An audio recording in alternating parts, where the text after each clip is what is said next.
Lighting direction here. I'm gonna knock it over down. All right, I guess I'll just.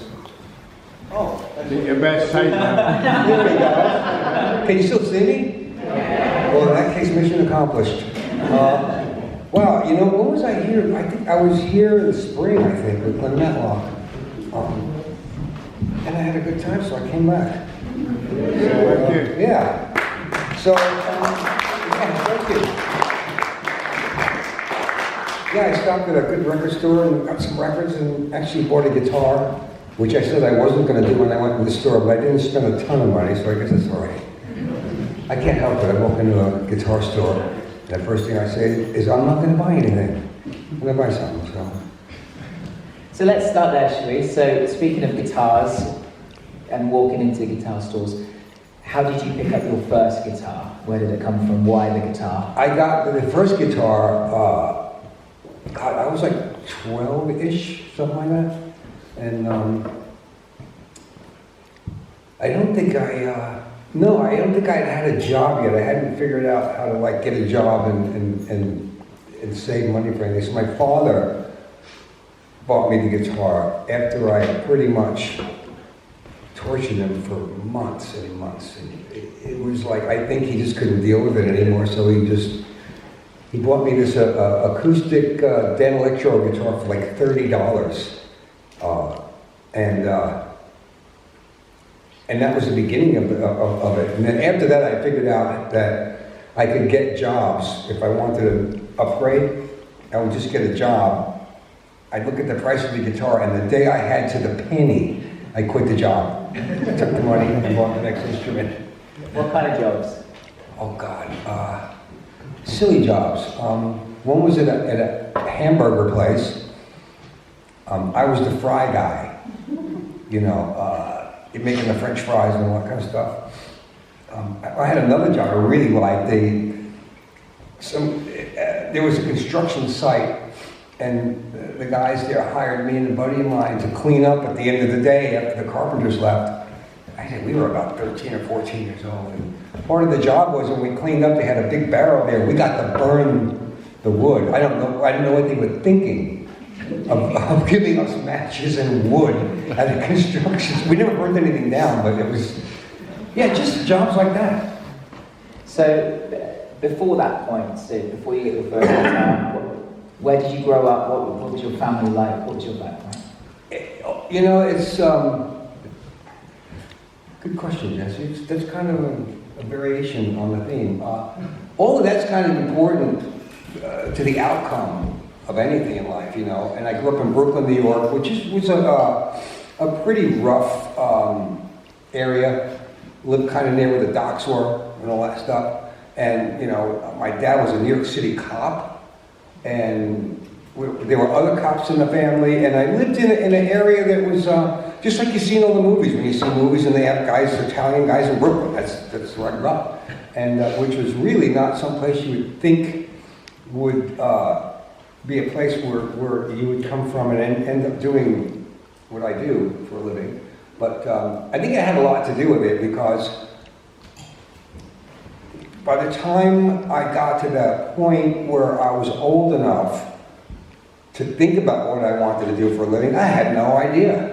I had no clue. But when I saw the Beatles on the Ed Sullivan Show in 1964, it really got my attention. And I wasn't even looking at it at first like a job. I jokingly would say that, you know, I saw the guys on TV, and the music was good, but that was almost secondary at that time, because what really got my attention at 12 years old were these four guys with cool hair and cool clothes with a whole audience of girls screaming. And I thought, well, maybe that could be a job. I could do that job. I like that job. And as it turns out, though, the music it got to me, and I loved it. And that's why once I picked my guitar up, I didn't put it down. You know, I mean, even now when I'm home, I could be doing anything. There's guitars all over the house.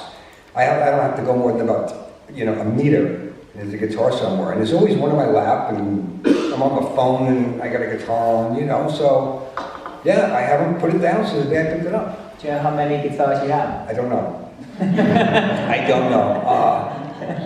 Thank God I have a girlfriend that just turns a blind eye, because every time I'm gone, she goes, "You got another delivery." And I've been on the road a lot, but the guitars keep, if I'm not walking into a shop buying one, somehow they arrive at the house. So, and I just say, okay, just put them with the other ones, I'll open them up when I get back.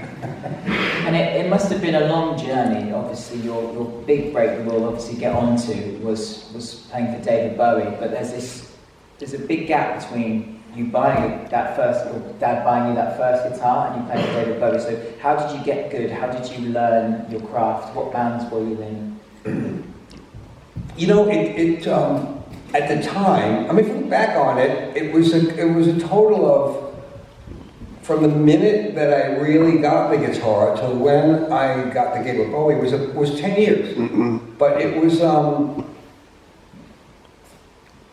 in hindsight, it seems to have gone by pretty quick, but I'm sure at the time it didn't feel like it was going by quick. But you know, I did everything everybody else did when they picked it up. I picked up the instrument, I learned how to play, and then I found out that, well, you know, maybe I should find some other guys that play, you know. So you put together bands with guys in the neighborhood, you play. We were doing a lot of instrumentals because nobody wanted to get near a microphone and sing. We were terrified of singing. And so we did like old Ventures instrumentals and surf music because that's all we could figure out how to play. And then eventually, at a young age, by the time I was probably 14, because of the Rolling Stones, I got a really good education in blues. So I was buying a lot of old blues records, and that's really what I cut my teeth on were the blues records. And it was never a conscious thought at all to have a career out of it. I looked at it like those guys on TV, you know, the Beatles, the Rolling Stones, Cream, Eric Clapton, everybody like that.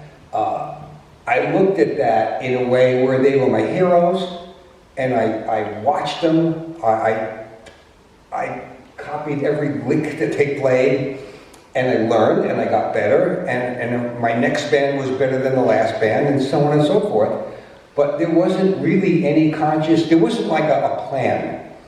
I didn't sit down and plot out a career, which now, all these years later, I see, you know, the musicians that are starting off, and they're actually starting off with, they're reverse engineering it.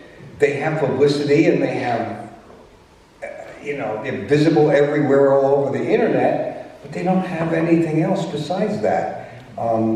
It was completely the opposite. There was no conscious thought of it. It was just something that happened organically, and I'm so happy it happened like that because it made me really good at what I did. I mean, because the real focus I had was playing and learning and playing and learning, and I loved it so much that, you know, every day it was like, wow, I need to learn a lick today. I still do it.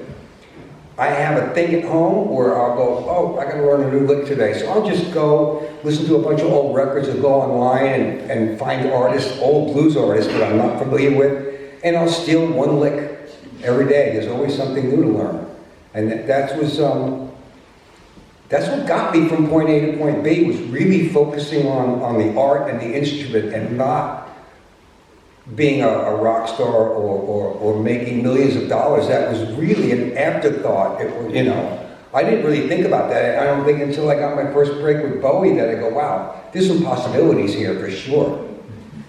And you told me that you weren't the best student at school. Can you just share the story about how you managed to get through high school? Yeah, I was a horrible student. I just hated school. You know, I didn't do the homework. I didn't concentrate. Anytime I even ever passed the course was just by sheer luck. I would guess, you know. I love the multiple choice ones. Because at least you got somewhat of a 50-50 odds of getting it close, you know. But I was like at the end of what we call high school. What do you call it here again? I'm so confused with the Secondary school, I guess. Yeah, so I was playing in pubs by then. I was underage, I was only 17, but we used to have these, a fake ID printed up that said we were 18 because that's how old you had to be. So we were playing in these pubs, and one of the places I used to play at, one of my teachers was a bartender there on the weekends to make extra money. And he was cool. He was probably the only teacher I liked. And he came over to me one night after the gig. He said, "Man, you're not going to be fair." I said, "What's up?" He said, "You got to come to my class." I said, like, "Why? I cut everybody else's classes. Why should I come to yours?" And he said, "Well, you get me in trouble." He said, "Every time I have people, like I used to cut every single day. It'd be changing classes. I'd be out the back door, go to the soda fountain place, hang out." And he said, "Look, every time you cut class, I get in trouble with the dean." He said, "So if you promise to come to the class for the rest of the year, I'll talk to the other teachers, and all you need to do is show up. You don't have to pass tests or anything, and I'll get you graduated out of high school." Shook hands, and I got out of high school. Pretty good, huh? Yeah. I mean, it went so far as to leaking into my guitar playing, because my mom saw how really into it I was, and she got me some lessons. Found this guitar teacher at this music store, and I went for a few lessons and came back one day and said, "How's it going?" I said, I quit." "What do you mean you quit?" I said, "It's like school. This guy's old, too. I think he was 25. I said, "This old guy, and I'm playing these silly songs, and he's making me read music and do homework." And I could see the look on her face. She knew. So I never went back for another lesson after the 2 lessons, and the rest of it I just learned from, I listened to records. I could hear what they were doing. And I bought a book that had diagrams of chords. So it had like the fretboard and little dots where to put your fingers. So at least that's all I did. I learned the chords that way. And the rest of it I picked up off of records and listening to them. And we've talked a lot on this tour about kind of being in the right place at the right time and how your career took off. And I think it would be fair to say that in the music industry, it's a lot about the ham and being social and having help from people that you've worked with or that you know, and none more so for you than a guy called Michael Kamen. Yeah, I don't think there's any one definitive way to get from point A to point B. The only thing that I can think of is that you have to be really dedicated. Obviously, you have to get good, because, I don't care how dedicated you are. If you suck, you suck. But, and having somebody that recognizes that you have some talent before you even do. I didn't even realize it. I thought I was okay, but I didn't know if I was really good or medium good. But there was a man named Michael Kamen who, if you don't know who he was, he did a lot of composing for movies, Hollywood movies. Everything from Lethal Weapon, all the Die Hard movies, Robin Hood, tons of movies.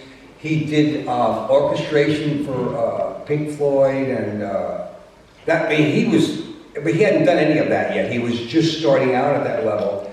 And he really believed in me, and he would get me jobs.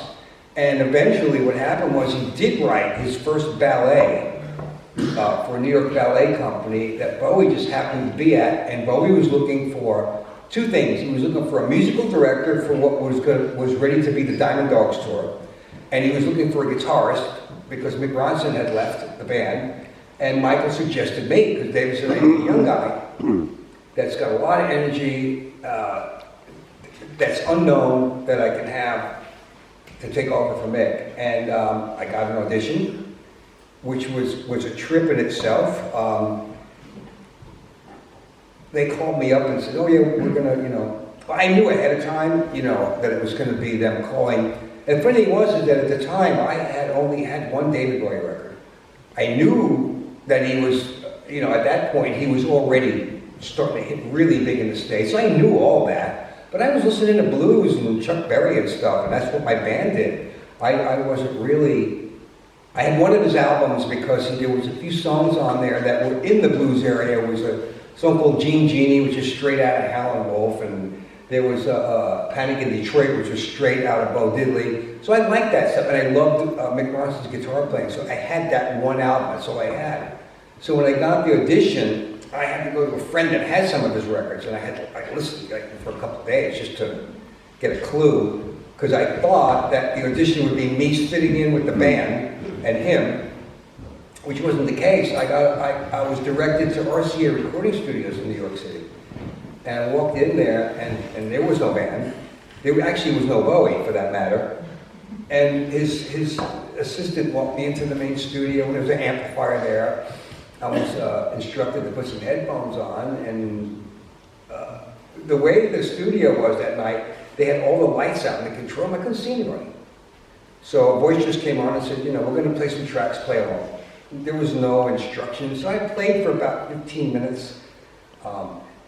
I didn't realize till later on what I was playing along with was the Diamond Dogs as they were finishing the mixing of the record. So I played about 10 to 15 minutes, and I sat there after. I said, okay, that's okay. And I just sat there for a few minutes, and then the door opens up, and this guy walks in with, as he's getting closer, first of all, he was stick thin, and he had a fedora on, and as he got closer, I noticed his eyes were kind of strange, like they looked like they were two different colors, and he got even closer, I realized he had no eyebrows, and I thought, wow. I realized that it was him. I thought, this is one weird-ass looking dude, man. And I'm like, and it was almost intimidating in a funny way, because I wasn't used to people like that, My guys were a bunch of long-haired, scruffy dudes. It was nothing like that. But thank God when he sat down and introduced himself, and we talked for a little while, we played a little guitar, he was so normal, so opposite what I saw. And I went, because if this guy acts like he looks, I'm in deep shit. It's not going to be good. And when did they tell you that you had the gig? I got the gig by the next day, even though they told me that they had to look at a lot more guitar players, and when they were done with that, in a week or two, they would call me. But because at that point, then I got excited. I thought, wow, this is kind of like, this is bigger than I realized it is. This is like, this could be really cool. So I was a little bit on pins and needles about whether or not I was going to call back. And they did call the next day, and then they offered me the job. And I got another call from them within the week, if not a few days, to go meet with David at his hotel in New York. And he explained what they were doing with the show. Anybody that's not familiar with Diamond Dogs, there was a Ziggy thing, which was really costumes. But the Diamond Dogs tour was different. It was a very elaborate backdrop of a stage that had these buildings, facades that were 30 feet tall behind us, and it had like a bridge that moved up and down. It had a cherry picker that he would sit in and go out over the audience with space on it. He would sing it through an old school telephone. And it was a hell of an undertaking. And along with it, there were costumes, which when they called me in, they said, oh yeah, you'll have to get like a specific haircut, and we're gonna measure you for clothes. And the first thing was the haircut, and my hair was like, I don't know, a foot longer than, it was just long, it wasn't a lot of hair. And I thought, oh, they're just gonna maybe do something and chop a little off. All of it came off. As the guy was cutting it, it's getting shorter and shorter. I'm going, what are they doing? And I'm not going to say nothing, right? I just got like, what I started to figure out was one hell of a gig. So I left there with no hair in my head, feeling like, okay, self-conscious is putting it mildly. Then I come back with a fitting. So they have a seamstress, and she measures me up for these clothes. So I figured they're going to measure me and buy clothes and give me these really cool clothes. I get back for a fitting, and there's a suit. And it's a gray, checkered, plaid suit with double-breasted short jacket and cuffs and black, regular Oxford shoes. And I looked at me and I went, wow, I just got the coolest rock and roll gig in the world, and I looked like my father. It was like, what? I mean, it was so opposite. But I went ahead with it. I mean, I was so goddamn uncomfortable in those clothes, I can't even tell you. It was awful. And thank God when you're 22, your hair grows really fast. Because I was like, I thought, if he asks me to cut it again, I'll just tell him I'll wear a hat. I mean, I ain't doing that again. But you know what? It all paid off. I learned a lot from him. I learned about well, shit, humility was really the first lesson I learned. Was like, okay, buck up, dude. Do what you gotta do. You know, this is real life now. Isn't this great? Rock and roll, baby. Something I've never asked you before, actually. When you said that you weren't too familiar with David's records before you had one record, when you got the gig, he was obviously famous for doing set changes and all that stuff. Did you just have to go and learn all his material? Like, did you buy the records, or did he send you the records? Like, I bought the records. yeah. Yeah.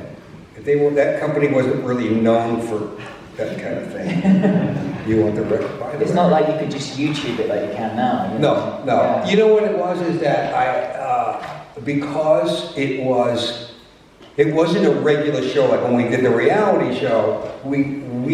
That band, the last band we had, we knew 70 songs that we needed to every day at sound check. We would have to keep rotating and rehearsing the ones we hadn't played for a while, because at any minute he could come in and yank 14 songs out of the show and put 14 new ones in. So you had to know them. But then, it wasn't like that. He had a specific list of songs for the show, because each part of the show, it all worked with the set and the backdrop. So, yeah, I mean, I didn't have to learn all of this stuff. It was just like the Diamond Dogs record, and then the hits along the way. And that's all we had to do, was learn the songs once. Thank God, because if I had to really go through every record at that point, it would have been an undertaking. And so you're on the road with David, and then you end up making David Live, which was obviously a live recording from that Diamond Dogs tour. And it was very controversial, that record, because you and the rest of the band were suing David during the tour. It was, Music Business 101 was, I didn't realize, I mean, up until that point, I mean, it wasn't like I was some sheltered kid. I mean, I had bands, we had negotiated with record companies, I had played on people's records, I did, from little shows to big shows, but nothing at that level. And when we did the Diamond Dogs tour, and they, back then, I mean, I don't know if they're a whole lot better now, but, they used to steal everybody blind back then. The artists always got nailed, and they tried they were recording this Diamond Dog show in Philadelphia without telling us. They had set up a mobile recording unit, but it was in an alleyway. We didn't even know it was there. And they had put microphones on everything and to record. And our bass player, Herbie Flowers, put it together that they were up to no good. And when he did come at them with it, they offered us each $70 for this live record. That was going to ship gold. It was going to sell 500,000 copies the minute it hit the record stores. So we decided, I didn't decide anything. I just gone, because these guys were much more experienced and older than I was. So, I just went with their decision, and they said, well, we're going to tell David that we're not going to play until he agrees to a real fee. And so he went in and gave David the good news, and he went mental, and he agreed to it. And so we went on, and we did all of that, and then he didn't pay us. So long story short is we got an attorney, we sued him, and we won. But the whole time we were on tour, this lawsuit was going on. Nobody mentioned it. Everything was fine. You would think we'd be fighting every day. It was just back burner stuff. That was my induction in after the other business-wise that went haywire. And it was the people that were handling him, and him really being in a state that wasn't really conducive to keeping an eye on your business, as we all were. But, he had a lot more at stake than we did. You know what? It all turned out really good at the end, because you learn from this stuff, That's what, I get questions from younger guys about, how do we get a record contract? How do we pick a manager? How do we do all this stuff for the business? And I really can't answer those questions, because the way it was structured back then is completely different than it is now. It's a different world, It's not done so much at a street level, and I really don't know what these new managers do or how they treat the bands. I really don't have a clue, because there really aren't that many new bands around that are doing it at that level. So it's a new world. I'm really lucky, because when I got involved in this business, it was the perfect time and the perfect place to do it. And it's been very fortunate because of that, you know. I never really thought that, even once I got on a roll at the beginning, that I'd be doing it this long. Never even occurred to me. But here I am, I'm still doing it somehow. So. And that was your first gold record, and it got sent to you in the post with a gift. Yeah, I was on the road so much, I didn't have a flat or anything. I would crush my girlfriends once in a while, but I would use my father's address for anything important. And I called into the road one day or something, and he said, oh, you just got a package here. So open it up. He opened it up. It was a gold record for the Diamond Dogs tour record, the David Live. And there was a bill in there. He said, yeah, it's a bill. I mean, a bill. They actually sent me the gold record, but I had to pay for it. And I know at the time I just kind of paid for it. Didn't occur to me that you weren't supposed to pay for those. So when it came time to get the next one, and they would send it to me, I said, don't even bother sending it if you're sending a bill that I don't want it if I have to pay for it. And they sent it. You know, you had to embarrass these guys. Like, RCA Records really couldn't afford to send me one of those. All those are, by the way, if anybody doesn't know this, you see those gold records and they look great. Every piece of vinyl that you ever bought back then, or buy now, I don't know if they do it now, they probably do. After the last track, there's that blank spot right where they put the label on it, right? If you see on there, scratched in, there's little numbers. Those numbers are the serial number of that album. Whatever the album is you have, or the single you have, those little etchings in there, whatever it says, 753-A, that means it's station to station. You know, 845-B, that's Sgt. Pepper's. Everything has that. So I didn't even bother, but somebody said, have you realized that? Look at your record. So anything seem odd to you? I said, no. He says, count the tracks. So I'm looking at the grooves, and there's 8 tracks, but there's 5 songs. What the hell is this? What they would do is they would just take old records that were laying around, spray that gold stuff on them, and stick a label on them.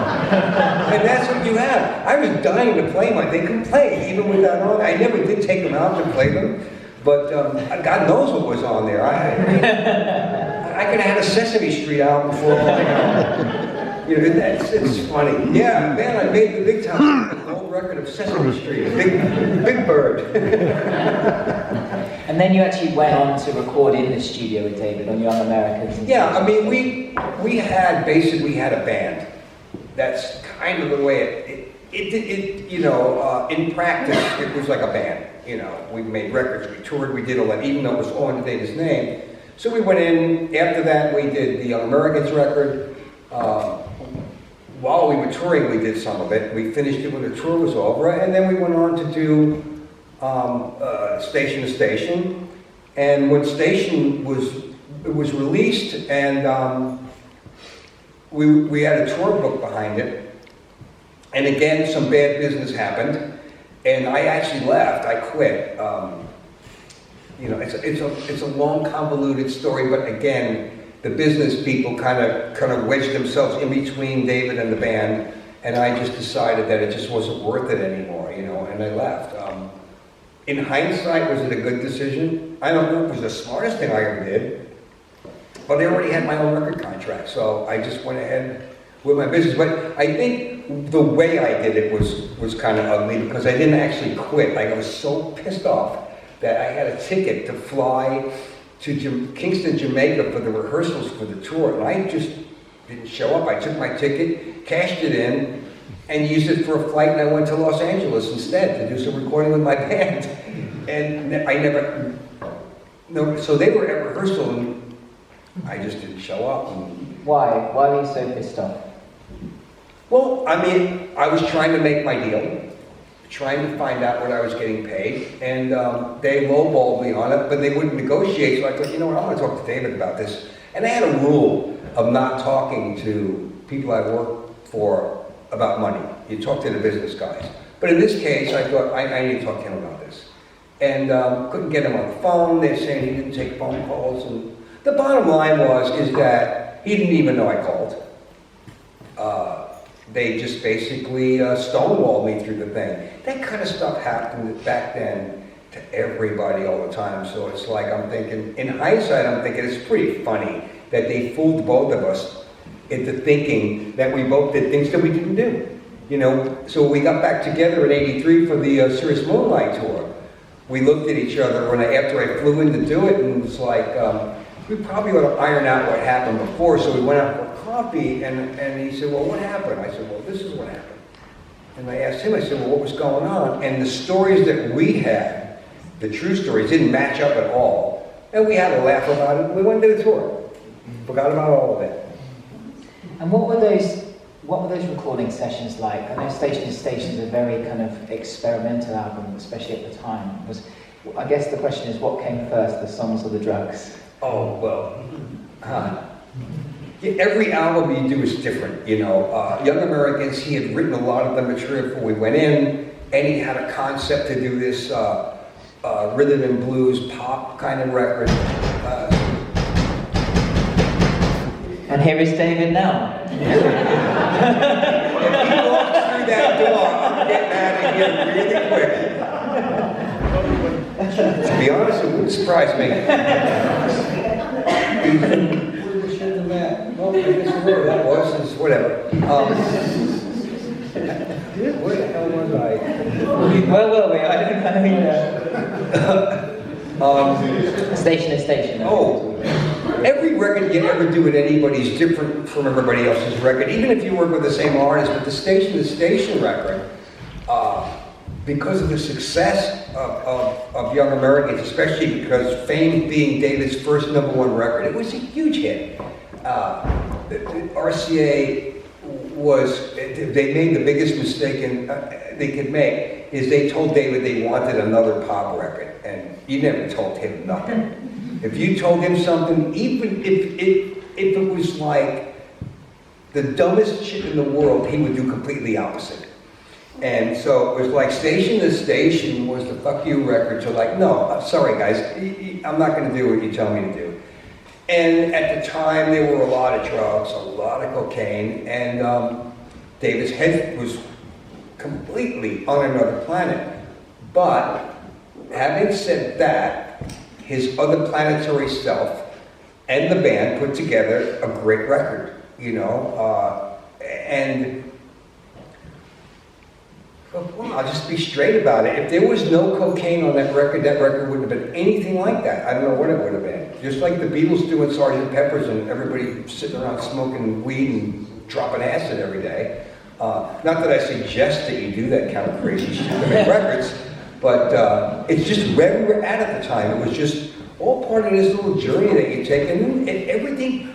That's what I love about this business, is that a lot of people will ask me, well, how do you cope with, you don't know what your schedule is all the time, you don't even know what your paycheck is from year to year, and it's so inconsistent, and I think that's what I like.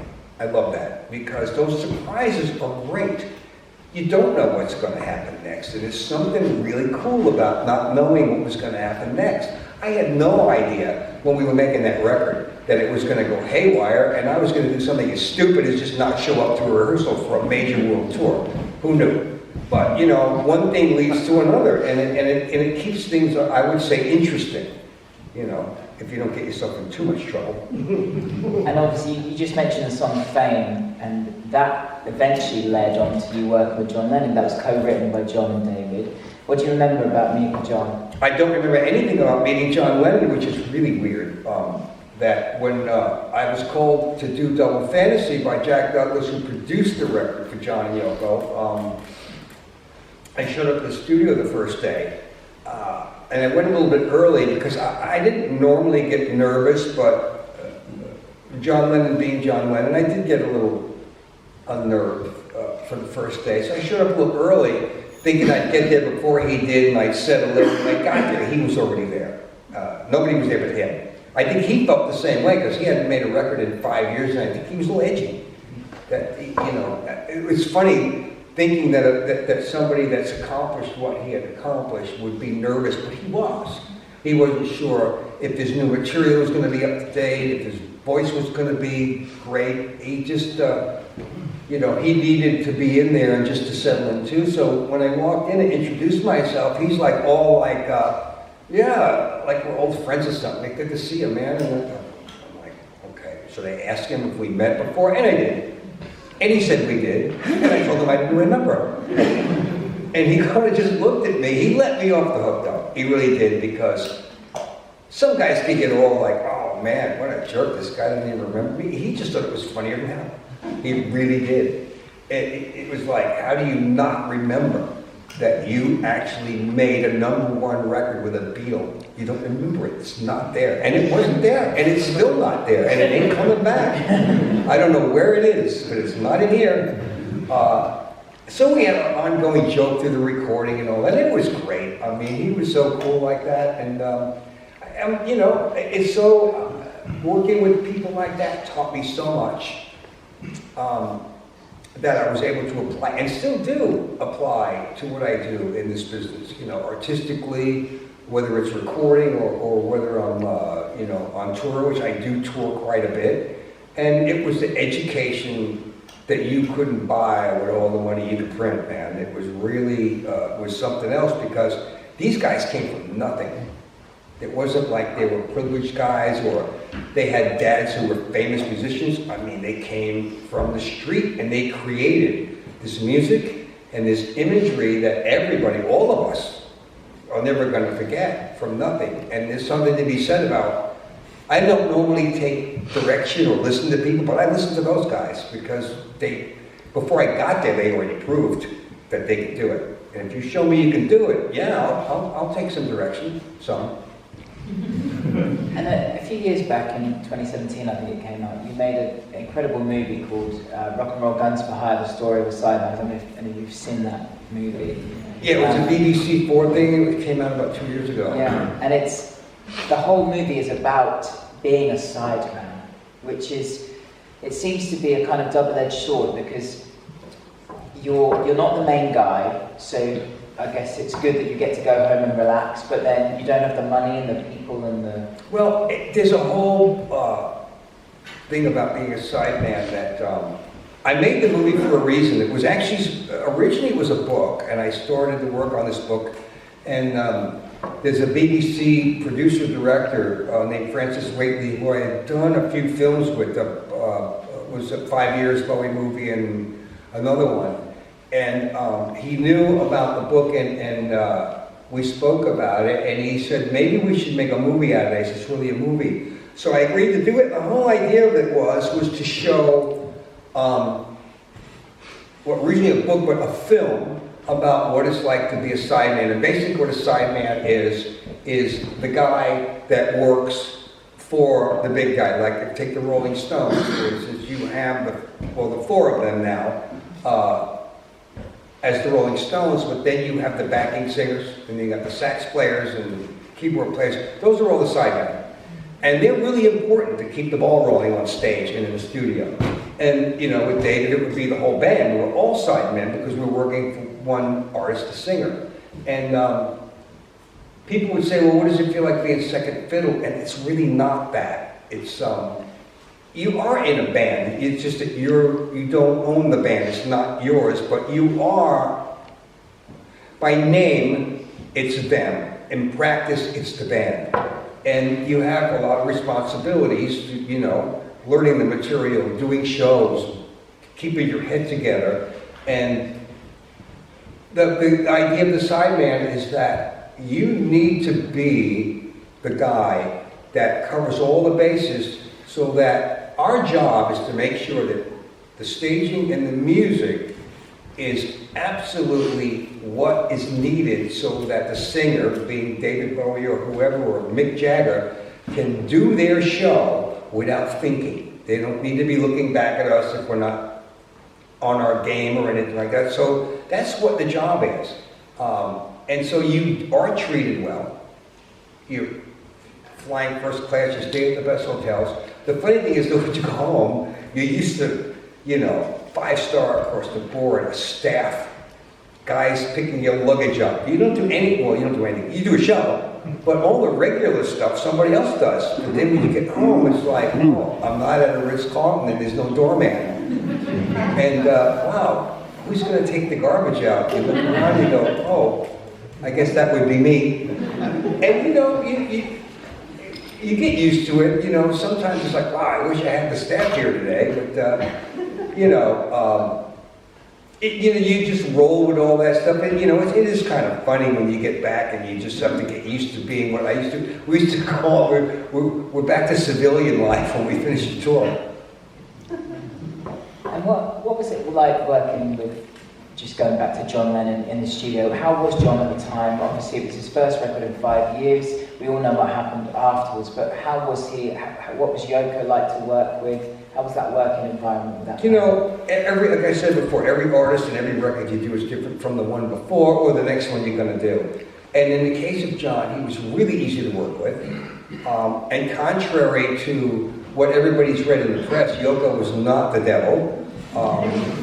She was really easy to work with, and it was the whole thing was such an easy process of making. We did, well, there was Double Fantasy and Milk and Honey, but they were both recorded all in one go. And the songs for Double Fantasy were picked out and released, and then the rest of them, which ended up being Milk and Honey, were going to be addressed the following year, along with some new material for another album, which we were going to hold and release during the tour, which we were going to do in '81, all of which everybody knows here didn't happen because John wasn't around in 1981. So they posthumously released the tracks that were left over, and that's what Milk and Honey became. But the process of the whole thing was real easy. And I worked with Yoko a few times after that, and I mean, it wasn't any different than working with John. He wasn't there. But the process was the same, because she learned how to work with us from working with us with John. So it was all really easy, you know. I've worked, for the most part, I guess I've been pretty lucky with the artists I've worked with, have been really good. I mean, there's always going to be a few of them in there that are a pain in the neck. You guys must have co-workers and bosses that are a pain in the neck. You don't have to nod in case they're here with you tonight. Or point, always pointing. I knew somebody was going to point. The bad guy's back there. But, you know, you do, and sometimes you can grin and bear it, but the one thing that we have that you don't have with a regular job, you can leave. Because it's not a regular, it's a, you know, you got hired for a few days, and if the guy's an a-hole, you just leave and say, you know, you can just send a check for today's pay and goodbye. That's it, you know. So it's always an adventure, you know. And you go from either, you know, touring, I've been touring a lot lately, and then to something like this, which this is only the second time I've done this. I did one about a year and change ago in the UK again.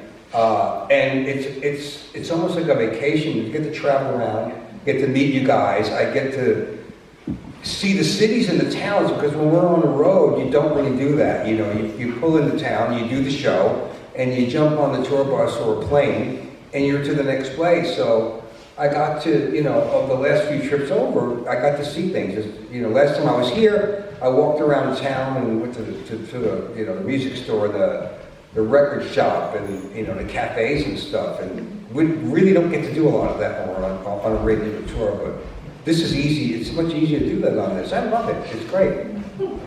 And you spoke briefly then about if you're working with somebody who's not going well, you can just leave.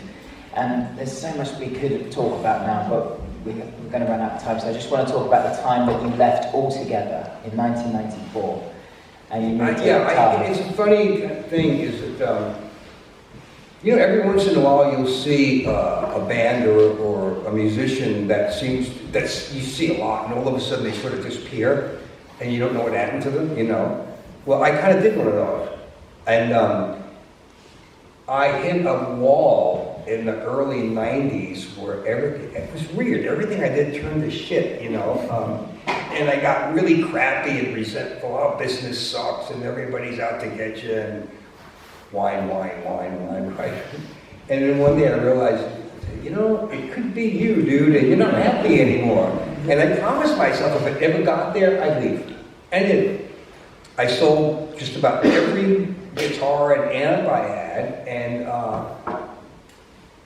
I decided that I was going to go to Lake Tahoe, Nevada, California border. It's a beautiful mountain town. and I got a job. I never had, well, I don't think you count the fryboy and burning wood at the construction site, all that legit of a job, but I had to get like a real job. I mean, I still had child support and alimony to pay. I was like, oh shit, who's gonna pay that stuff now? So, but I wanted out, completely out of the music business, and I went as far as you could go. I got a sales job selling timeshares at a resort. Using my real name, I cut my hair into a normal haircut. I got a real suit, and I didn't even know how to do that. My friend's mother, who was about maybe 20 years older than me, she was a real estate agent. And I was telling my friend about, I don't know what to do. He said, talk to my mom. So I called her up. She took me shopping. Like, when you take your kids shopping for the beginning of school? I'm 40 years old and my friend's mom took me shopping for a suit because I didn't even know what to do. So we got the suit, I did the job interview, I got the job as a salesperson, I absolutely sucked something bad at it. Even though when they tested me for it, it came up really high on the test marks. But I didn't believe in it. But I figured out how to wiggle my way around it and make a living for about 4 years, almost 5 years. And turned down things that had come in. Some people had tracked me down. I think Prince's management called me and Joe Cocker's people found me, and I turned them both down. I just didn't want. It was weird. I just didn't want nothing to do with it. At the very end of '99, a really cryptic message came in through an email to a friend of mine that Bowie's people tracked me down. So I called them and made arrangements to meet up, and it took him to get me back in. And that was, I officially came back in early 2000, and I've been in ever since. And it's been better now than it was the first half. So, something to be said about taking a break from yourself, I had to get over me. Me was becoming a real pain in my butt, and I just said, okay, I'm out of here, So, instead of having a midlife crisis and buying a Corvette and getting an 18-year-old girlfriend, I got a real job. I sort of reverse engineered that one, didn't I? And David had a break for periods, extended periods, and then the last record you worked with him on was in 2012, The Next Day. And if it wasn't for a car fire, you might not have been on that record. Life is all about, a while after we did the reality tour, once in a while, and he wasn't really working anymore, he didn't want to tour. And I didn't really think much about it, I was busy doing what I was doing, and I went out I was doing a blues gig in New Jersey, and I went out for a ride, and a friend built a Cobra car. And whoever put the engine in, put the fuel lines in, anybody know about cars? The fuel line was put over the engine block. What happens to a fuel line when it sits on the engine block? It burns. So it did, with us in the car. And mid-afternoon in Montclair, New Jersey, which is a really upscale area, and the car burst into flames.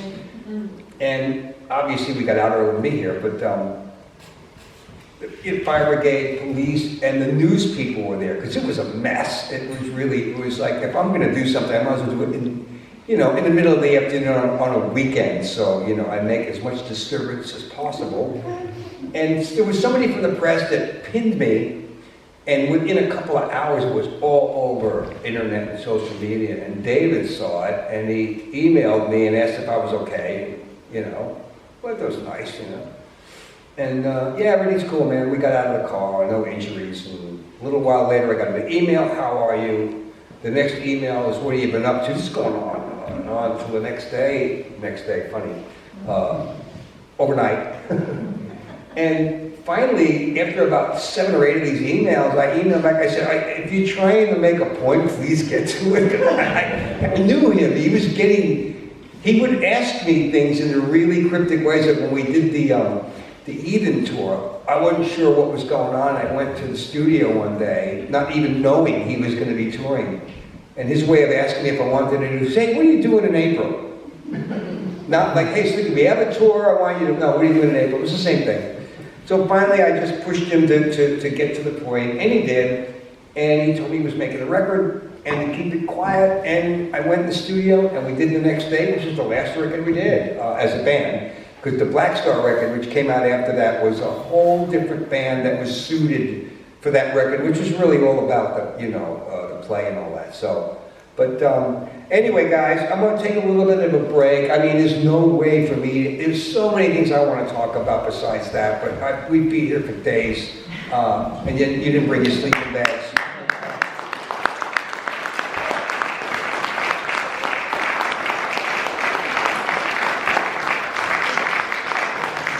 So now, after a couple-minute break, you guys get to ask questions. So load them up. And I'll Let's thank everybody. One more time. Come on.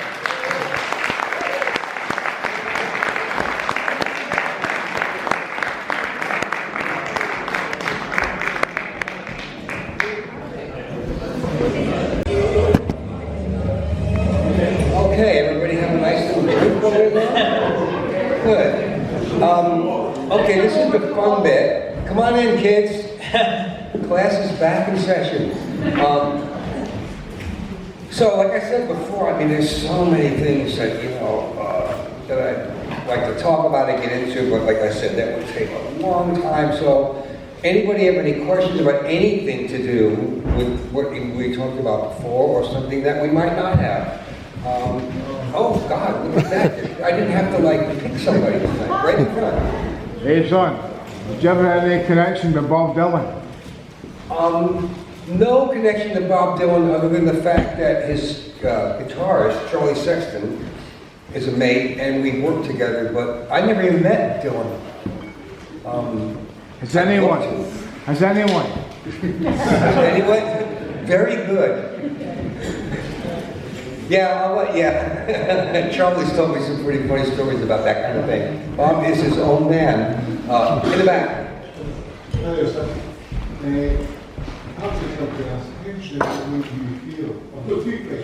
Can you? I can't hear that. Yeah, I'm going to be translator tonight, everybody. How do you feel when you play the guitar?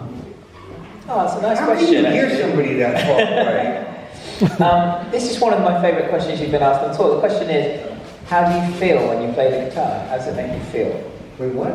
When you play the guitar? Wow. That is a good question. It's a funny thing about that is when I'm playing my guitar, especially, actually almost all the time, especially live during a show, how it makes me feel is that there's nothing but that.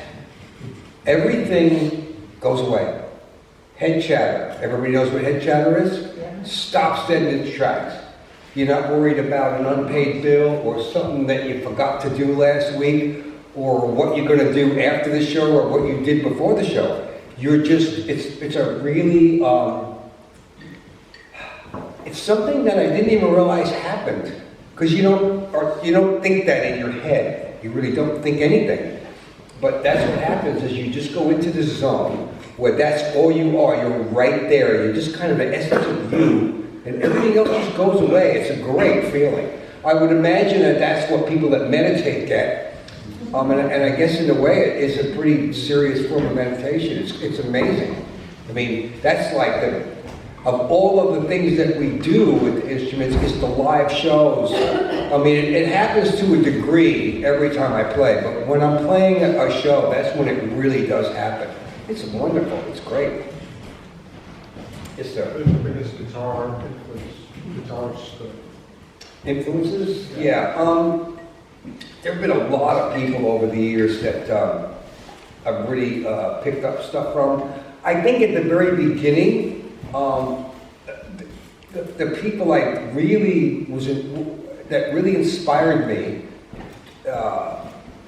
were the ones I could really understand, and what they did really got me going on it.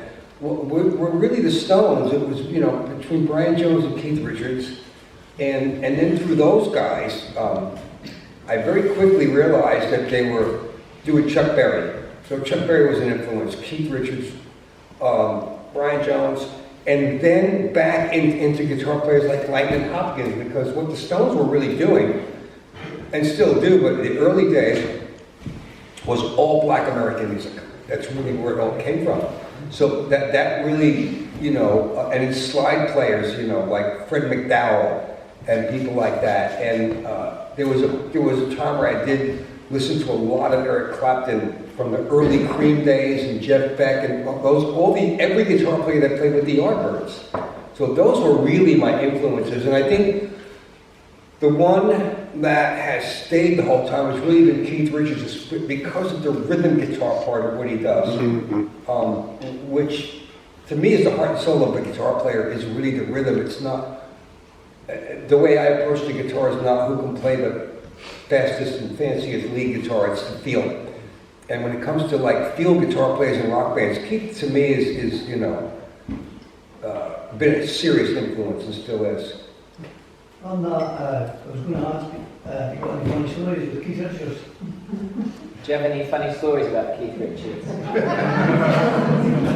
I think you've read all of them by now, right? Not, well, sort of, I guess. Oh, you're not children in here, I can tell you this.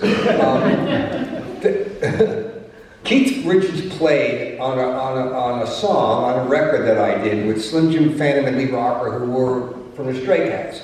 And we did a record together in 1985, and the name of the band was Phantom Rocker and Slick. We had like 2 hits off of that album. And the way Keith came to play on the record was, I had worked with Mick Jagger early in the day on the Dancing in the Street single that he did with Bowie for Live Aid. And I was invited to his birthday party, which wasn't at his house or anything, it was at the Palladium in New York City. When you Mick Jagger, you hire out the Palladium for your birthday party. And so when I was there, doing what you do at a party, and I went into the loo and ran into Keith in there. And I had this, wait a minute, there's Keith. My producer's in the studio as we speak, mixing my record, which means it's not done yet, so there's room for another guitar on there. And I thought about it, and I just basically asked Keith, well, first, I went and I said hello, and he wanted if I had any drugs on me, and I did. So we went into the stall, and I'm thinking, now's the time to ask him, because the first thing I thought was to ask him if he wanted to play on this record. So as he's sticking all my blow up his nose and dropping it on the floor, we hear something, and over the stool, his nose starts to come over, and the face attached to it was Ronnie Wood. And I look up there, and I got Keith doing all my blow. Ronnie's nose is over the top. I said, fuck this. I said, Keith, you know what? I got this really cool track. It's got your name written all over it. You want to do it? Sure, yeah, I'll do it. And you know what? He showed up and he did it. But that's how you make deals in the record business. Great, huh? That's as good as it gets for me. The rest of it you probably read in the papers. Yes, sir. Usually rockers like yourself will come out with a bottle of whiskey or a bourbon or Jack Daniels. I'm just wondering, do you have any coffee from a fluid cup? Help me out, Jess. The question was, usually a rocker like yourself will come out with bourbon or Jack Daniels. Are you drinking tea or coffee? That's tea. Yes. My license to drink has actually, unfortunately, been revoked quite a while ago. I revoked it myself. Yeah. I don't know what to say. Cheers.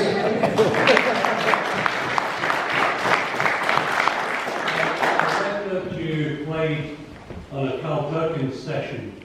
Can you tell us something about that? Yeah, we get back to Slim Jim Phantom and Lee Rocker for the Stray Cats again, and I think it was 85, maybe 86.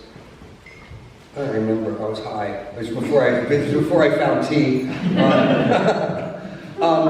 They had crossed paths with Carl Perkins, all because of the big, the Stray Cats were a big band, and at the time kind of unusual that a young band like that was playing rockabilly 50s music, and doing it really right. It was pretty authentic.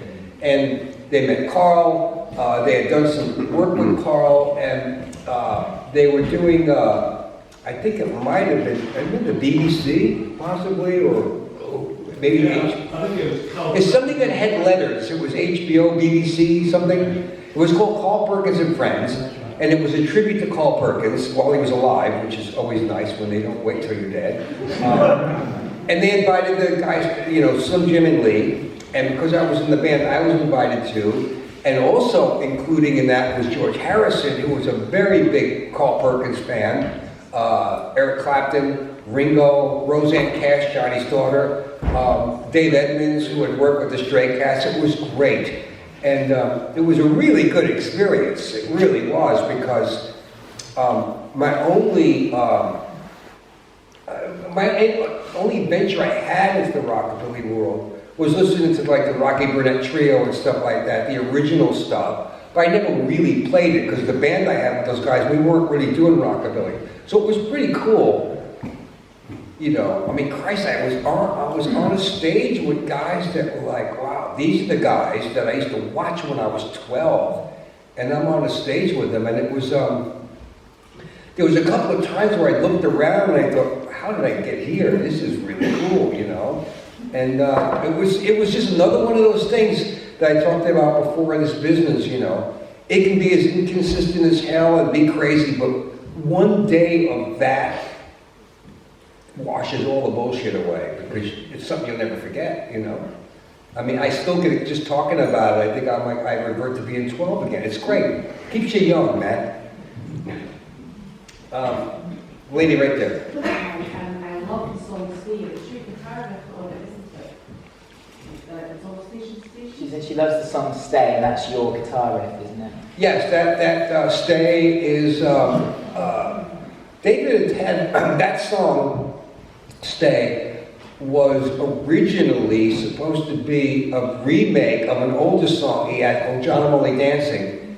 And he asked me, he said, I really want to redo John and Molly Dancing, but I really want to change it a lot.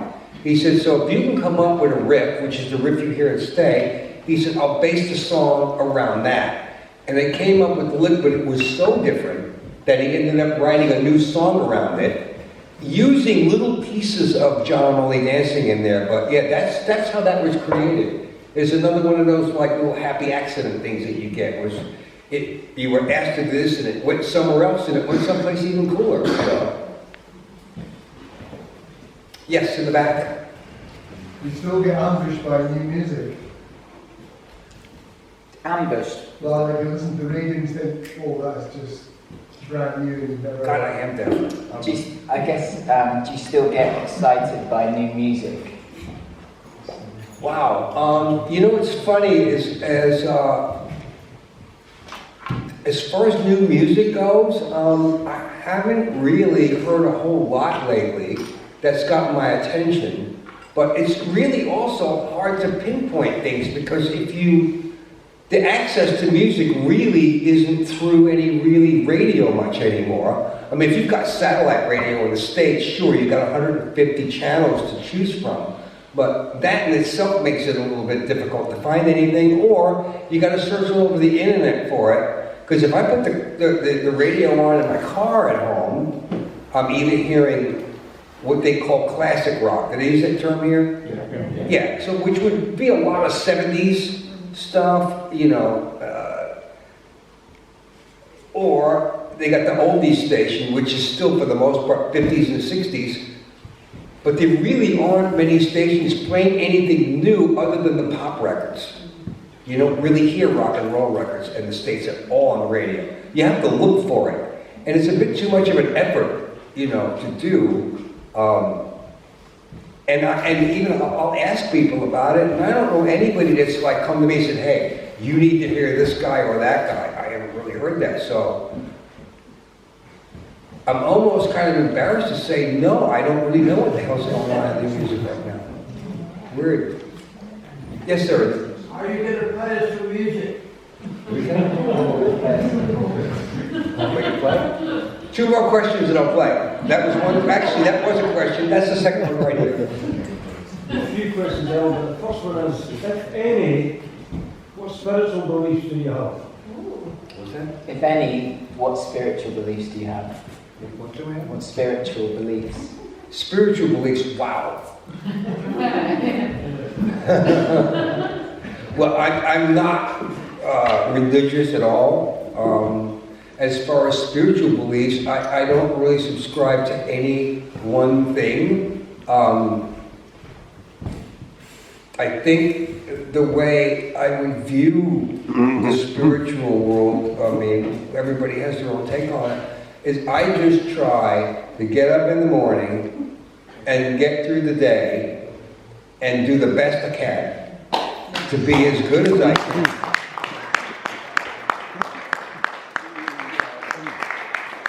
Not step on other people's toes and be respectful to everyone. Respect the planet, respect people, respect the animals, and just do that, you know? Yeah. Because I find that anything else, it didn't really work all that well when I was a kid. So, yeah, that's kind of where I'm at with that. You know, in the church of the guitar. I mean, you know. You have another question or that? Great. All right. Jesse, you want to sing? Oh, okay. I'm curious, when you went to a record shop today, what did you buy? What records did you buy? Oh, that was last time. That was last time.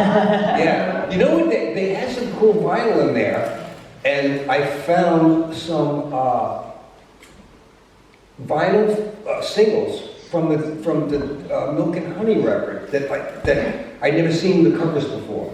I love buying stuff like that. And they might even have some old, I don't remember, because whenever I see one of my old records of vinyl in there, I buy them. Because what's happened to all of them is I give them away. Hey man, I couldn't find them. Oh, I got one home. Here, come over and get it, and I give them away. So I collect them. I buy my own records back. I actually bought one of his records today. Yeah. You did? Yeah, see that? So, all right. What guitar did you buy last night? What's that? What guitar did you buy with the working? Oh, I bought this really cool Epiphone, which is part of the Gibson family, the lower end ones. It's really great little guitar. I bought it to play slide guitar. Yeah, really cool little guitar. I love it. It's hanging up on my wall as one of my go-tos at home to play slide on. It's fun. Play it.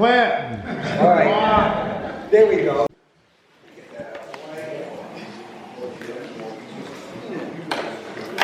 My tune just... Yeah, I tuned it when I bought it. It should be okay.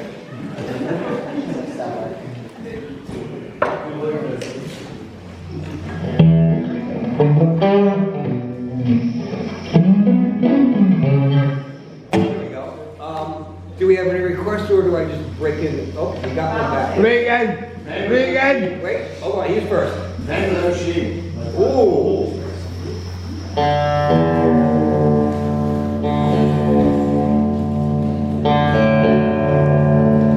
can play the main riff, is about all I got. I haven't played this song in years. Wow. Hold on a second. Gotta find it.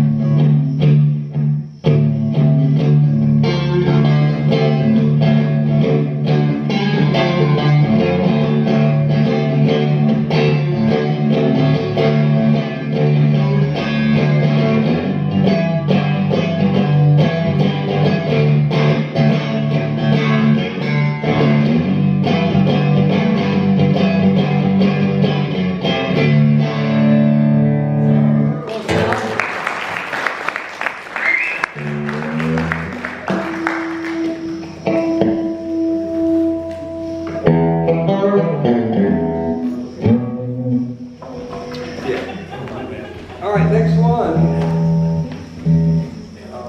I can't see the freaking controls. Somebody over here is, somebody here? I saw another hand before.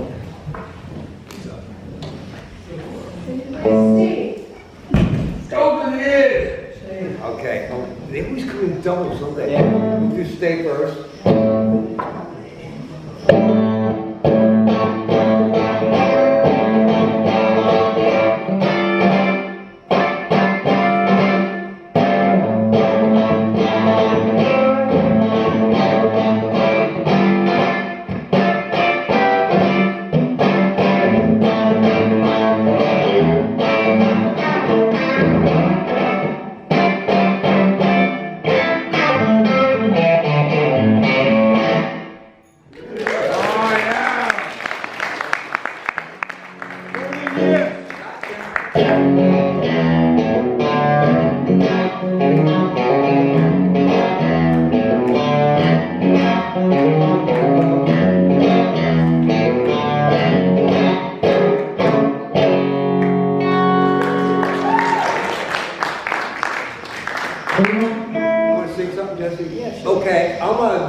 do a bit of a Lennon?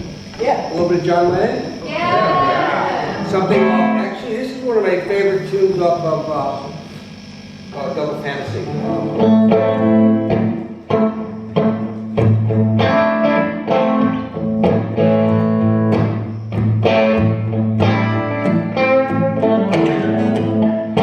Here in some stranger's room,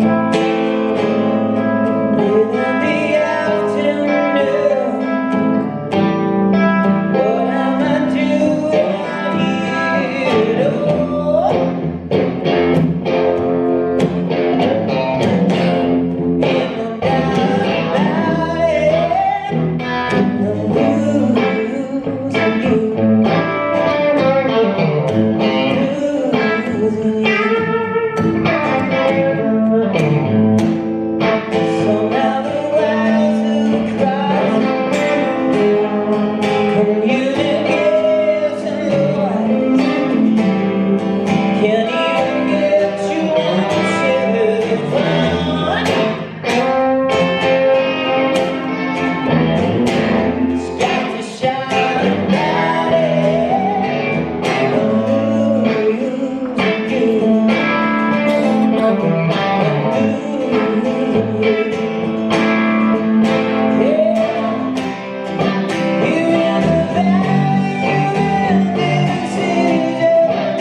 One more, and maybe another question or two.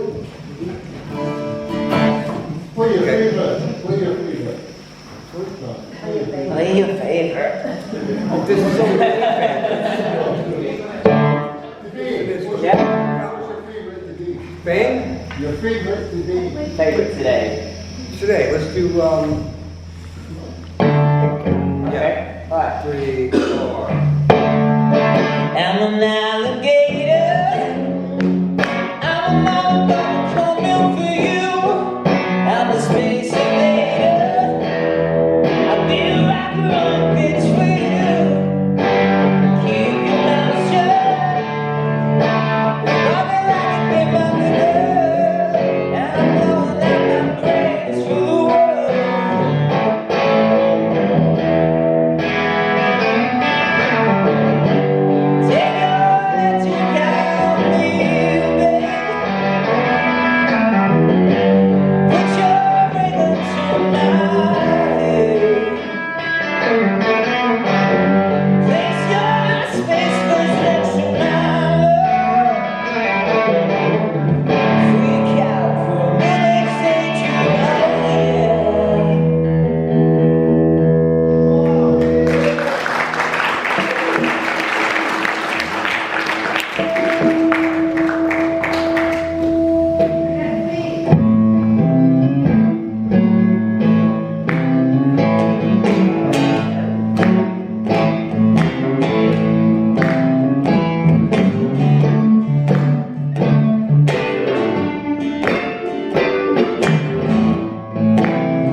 get some records and things. Do you call them records? We call them records, yeah. Records and things signed. We'll do that next. Makes me laugh when someone goes, "Oh, I've just done a new record," and they've just put it on Spotify. I know, it's a record. Yeah. It's, excuse me, yeah, you can't sign streaming, right? So, yeah, bring your streaming in and we'll sign it. Yes, sir. So the solo that Mick Ronson did on Moon Age Daydream on the live album is one of my favourite solos of all time. Is there a bit of, when you've had to do somebody else's work, where you just went, that's not me, I can't do that? That's a good point. When I was hired by Bowie, the one thing for me that would have been a deal breaker would have been if he wanted me to approach, and actually not even approach. If he had asked me to do Mick Ronson's parts verbatim, I would have had to turn the gig down because I'm not very good at that. And when you have stylized guitar players, you can emulate the basic sound of them, but if you try to copy their work note for note, it always goes wrong. It's so personal. So when we did do the stuff live, he basically said, just approach it the way you would do it. He said, I hired you for a reason, and that's the reason. So thank God. I mean, because if he'd have said to me, I needed to do it note for note, it really would have been. Well, if I didn't break the deal, he would have kicked me out because I'm not very good at it, you know. And I've heard people try to do that. It never really ends well. One or two more questions, and yes, sir. Oh, wait, we got one that didn't get one in yet. Yeah. I just wondered if you had a take on the meet and greet culture that has sprung up around. What's that? It's a good question.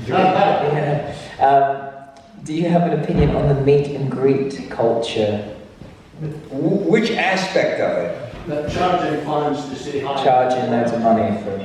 I do. So do I. Do you want to hear it? Yeah. I can imagine. Oh, fuck it, man. I'm here to tell the truth, right? Even without a Bible. All right. I have seen this, and I have been involved with one or two tours that were doing that. And to tell you right away, this will give you an answer without me throwing people under the bus too heavily, is that the last 2 years of a project I was involved with that was charging people for that, I didn't show up at that. I didn't do them. Thank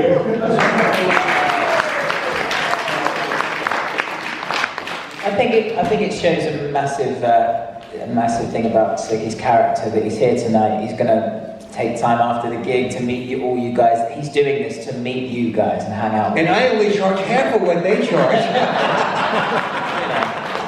No, it's a really good question because I've had people come up to me privately, let's say, not in front of a room full of people where I really had to tell the truth, and pretty much asked me that question, or just outright told me that they really feel they got ripped off. I don't know how you guys feel about it, or any of you guys have bought tickets like that. You know, I didn't buy tickets. He did, and I thought that was when you were playing with New York Dolls. He came to Newcastle to see you, and he said, "Wait, we're doing a meet and greet," and I'm going, you're kidding!" And it was you and Johansson and Sylvain, and about 4 of us or 5 of us in a room with an ironing board, and it was just weird. It didn't cost very much. It was very cheap. But you were nice to us. Did you get anything? Yeah. He's a little bit deaf. No.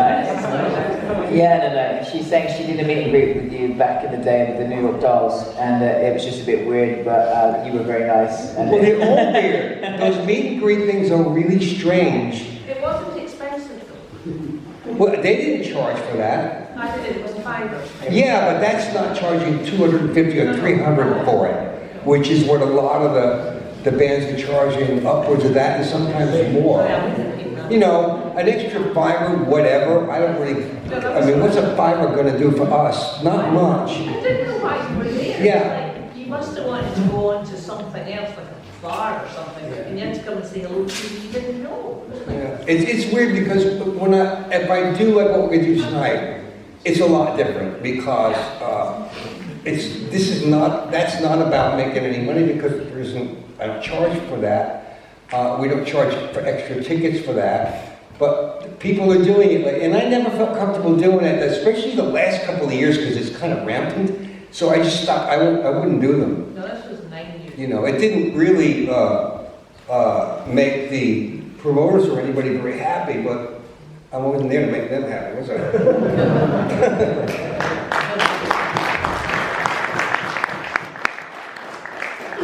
That question was the most pointed question we've gotten so far. I like that one. And I'm not opinionated at all. Is that right, Jesse? Is that trucker going to go down? Behind the other Yeah, how to operate a guitar stand. Call somebody else. Well, maybe one more question? Yeah. There's one. We didn't get that one. Is he on? You've spoken a lot about male artists tonight. Are there any female guitar artists that you have enjoyed playing with, or those that you would like to play with?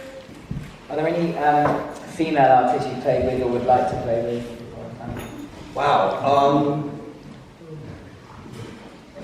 Actually, you know, who I really been working with and we don't really get an opportunity of is Galen Dorsey, our Bowie bass player, because she does a lot of good solo stuff.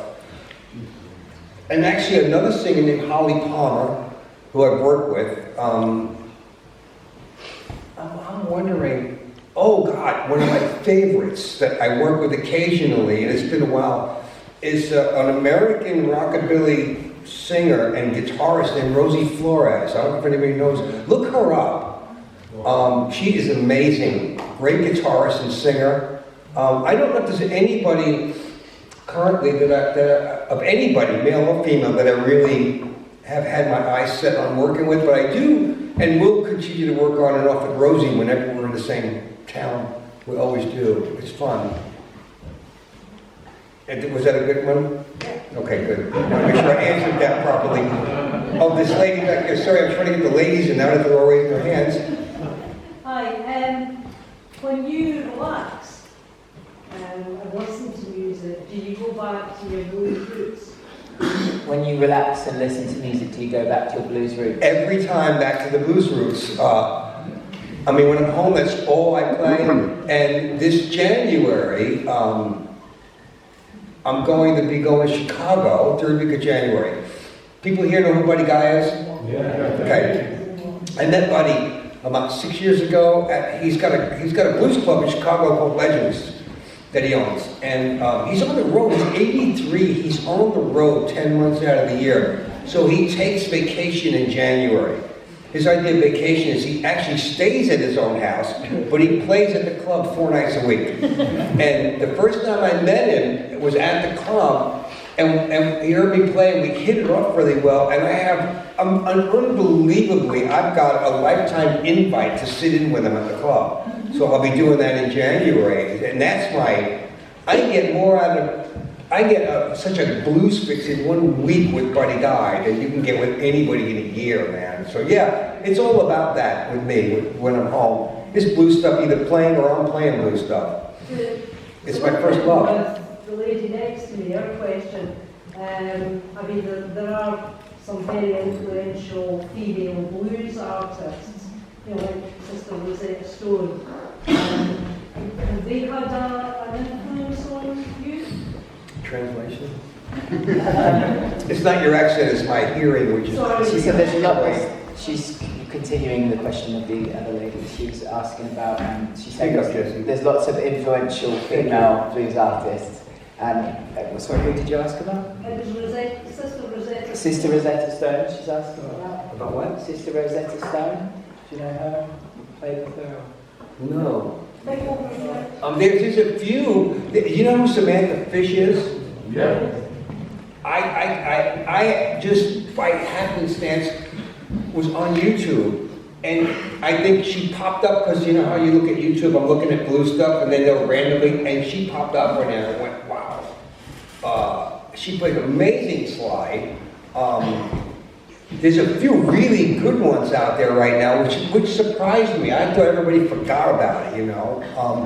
And there's a really weird one. Is 3 years ago when I sat in with Buddy at the club, Sinead O'Connor was there, and Buddy dragged her up on stage, and she sang some seriously good kick-ass blues. And then she disappeared. They couldn't find her for about a week, but she could sing. She was really good. Joe Bonamassa, when Joe really first started playing, he really was really more traditional. Gary Clark Jr. is another one. I love Gary. Samantha Fish was one that I found a couple of years ago, and I went, wow. You know, we really play some great slide, yeah. I think we really have to call time, actually, everybody. But I know we can sit and chat all night. Yeah. But we want you to have the opportunity to meet Slicky and have your pictures and stuff. So all right, let's just give this guy one more. Okay. Keep coming back to Newport-On-Tay. Are you going to keep coming back to Newport-On-Tay? Of course I will. All you have to do is ask. Thank you. Hey man, you guys have been great. I loved it when I came here with Matlock in the spring, and I'm loving it tonight. And yeah, I think maybe we'll make another trip in the spring. Maybe I'll bring you guys and we'll actually play it. Just a housekeeping thing. What we'll do, if it's okay with you, we'll set up a table in the foyer, and if you can make a queue kind of inside, and then just on your way out, and that way you don't get all crowded up and squished and stuff. And then if you want to take a photo, that's totally cool. Hand me your phone. I'll take the photo. It just moves it all along nice and quickly. We have tour now Jesse's the boss. Yeah. We have tour posters for sale, £5, and we have some special Earl Slick pics that are a £5 as well. We'll see you in 5 minutes out the foyer. Earl Slick!